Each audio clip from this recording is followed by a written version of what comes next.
আসসালামু আলাইকুম। ওয়ালাইকুম আসসালাম।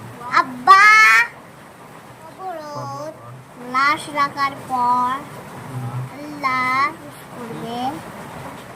আল্লাহ তাআলার পক্ষ থেকে ফেরেশতা পাঠানো হবে। সেই ফেরেশতা বলবে, মার রব্বুকা, আমার রব হল আল্লাহ।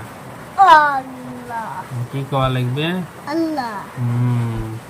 তারপরে তোমার দিন কি? আমার দিন হয় ইসলাম। ইসলাম। আমার দিন হল ইসলাম। ইসলাম। তারপরে কবে ওমান নাবিয়ুকা, আমার নবীও, যে নবীর নাম কি? নবীর নাম কি নাম কোনটা পান নাকি? কি নাম আমার? আমার নবীর নাম আমার নবীর নাম মোহাম্মদ।